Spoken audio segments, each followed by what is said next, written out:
나는 오늘부터 통상을 자세하게 알려줄 정재환 관세사라고 해. 네, 오늘 첫 수업인데 첫사랑 얘기해 주시면 안 돼요? 사실 오래전부터 전 세계는 탄소와의 전쟁을 선포했어.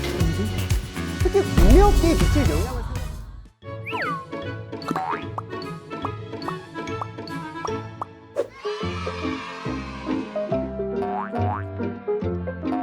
아, 무역 통상 이거 처음 배우는 건데 어려운 거 아니야? 선생님 언제 오시려나? 안녕하세요. 안녕하세요. 나는 오늘부터 통상을 자세하게 알려줄 통상쌤 정재환 관세사라고 해. 안녕하세요. 오늘 잘 부탁드리겠습니다, 선생님. 잘 부탁한다. 아주 예의 바른 아이구나. 네, 오늘 첫 수업인데 첫사랑 얘기해 주시면 안 돼요? 선생님이 첫사랑보다 더 재밌는 주제를 갖고 왔는데 집중해서 들어보지 않을래? 바로 수업이에요? 오늘의 주제는 EU의 탄소 국경 조정 제도. 재밌다면서요. 너무 재밌어 보이지 않니? 막 가슴이 두근두근해. 안 두근거려요. 아마 수업을 듣다 보면 재밌어질 거야. 바로 시작해 볼게. 네, 알겠습니다. 자, 먼저 오늘의 주제에 대해 알려면 탄소 배출 규제의 이유를 알아야 돼. 탄소 배출 규제 이유. 오킨이 생각했을 때 왜 여러 국가들은 탄소 배출을 규제하려는 것 같니? 지금 제 문과라 그죠? 왜요, 선생님? 아직 갈 길이 멀구나. 우선 지구 온난화가 매년 심각해지고 있는 건 알지? 저 그 정도는 알아요. 지구 온난화의 주범이 바로 탄소인데 사실 오래전부터 전 세계는 탄소와의 전쟁을 선포했어. 전쟁? 각국 정부에서는 2050년 탄소 중립이라는 목표를 달성하기 위해 탄소 배출량 관리에 엄청나게 신경을 쓰고 있지. 그러면서 EU에서는 Fit for 55를 발표했어. 그리고 여러 방안 중 하나가 탄소 국경 조정 제도였는데, 탄소 국경 조정 제도요? 탄소 국경 조정 제도란 CBAM이라고 불리는데, 탄소 배출 규제가 강한 국가가 규제가 약한 국가의 제품을 수입할 때 제조 과정에서 발생한 탄소 배출량에 따라 해당 제품에 부과하는 일종의 무역 관세라 할 수 있지. 그러면 따로 생긴 취지가 그 온실가스를 줄이기 위함인가요? 맞아. 추가로 탄소 배출 줄이기에 적극적인 국가와 소극적인 국가가 있을 것 아니야? 그 국가들 간의 불균형을 해소하고자 하는 것도 목적이야.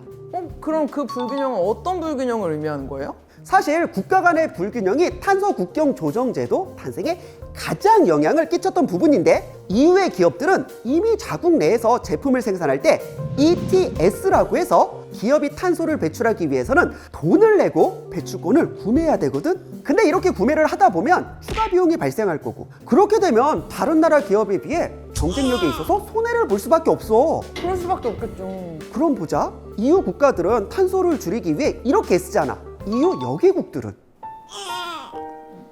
여개국들은 탄소 배출에 있어서 무임승차를 하는 거라고 볼 수 있지 않을까? 그렇게 생각할 수도 있을 것 같아요. 그래서 이 이유로 EU에서는 EU 여개국 기업들이 EU 시장에 진출할 경우 그에 상응하는 비용을 부담시키겠다는 뜻이야. 그러면 어떤 기준으로 그 비용을 부과시키는 거예요? 아주 좋은 질문이야. 2021년 7월 EU 집행위원회에서 본격적으로 탄소 국경 조정 제도 입법안을 발표하게 돼. 입법안. 간단하게 설명해주면, 우선 EU 집행위원회에서 내놓은 탄소 규제에 있어서 5가지 적용 품목을 내놓는데, 철강, 알루미늄, 시멘트, 비료, 전력이야. 꼭 이 5가지를 콕 집은 이유가 있을까요? 물론 있지. 제조 과정에서 많은 탄소를 배출하기 때문이야. 만들 수밖에 없다면 좀 더 환경을 생각해서 만들자는 거지. 이유가 하는 움직임이 너무 좋게 느껴지는데요? 하지만 이 입법안이 발표됐을 때 전 세계적으로 여러 국가들이 당황했어. 아무래도 그 품목들한테 관세를 부과시키니까. 너의 말처럼 수출할 때마다 관세를 내야 한다니 얼마나 부담이 크겠니? 쌤! 저 궁금한 거 하나 있는데요. 정확하게 어떤 부분에서 계산된 돈을 내는 거예요? 자, 방금 말한 5가지 품목들을 생산시설에서 만들 때 탄소가 발생한다고 했잖아. 그때 발생한 탄소 직접 배출량에 맞춰 관세를 지불해야 해. 쉽게 말해서 수입업자가 수입품에 내재된 배출량 1톤당 인증서 한 개를 구매해서 제출하도록 의무화하려는 건데 EU ETS의 배출권 가격과 CBAM 즉 탄소 국경 조정제도 인증서 가격을 연동시키겠다는 게 탄소 국경 조정제도 입법 초안의 운영 형태야.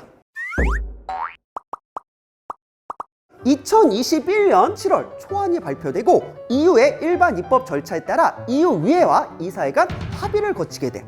그리고 2021년 12월에는 위에서 먼저 수정안을 공개했어.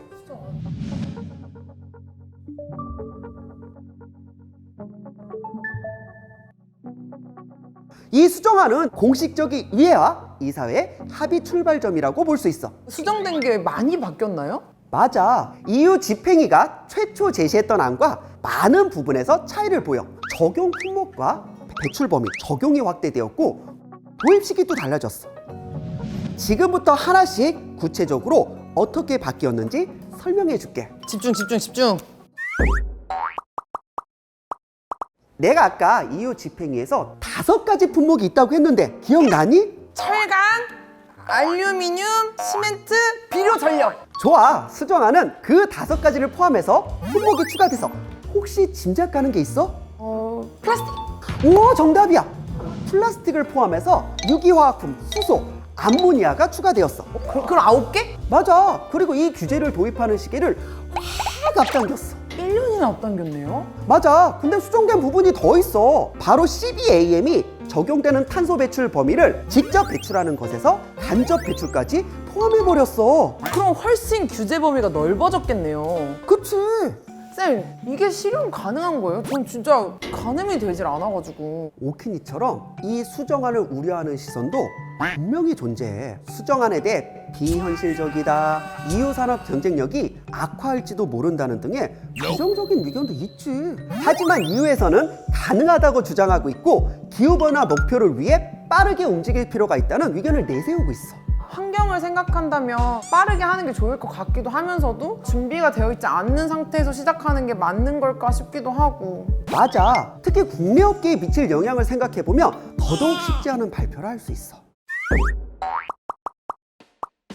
맞아요. 한국도 여개국이니까 분명한 영향이 있을 것 같아요. 생각보다 영향은 많이 클 것이라 예상되고 있어. 이들 품목에 대해 우리나라가 EU로 수출한 연평균 수출액을 분석한 결과 수정안에 추가된 4개의 품목의 3년 연평균 수출액은 55억 달러로 같은 기간 EU 수출의 약 10%를 차지했어. 이 수정안이 통과된다면 분명 국내 업계들의 부담은 커질 거라 분석되고 있는 상황이야. 특히 우리나라의 경우 전력 소비가 많고 탄소 다배출 발전 구조이기 때문에 부담이 가중될 가능성이 높아.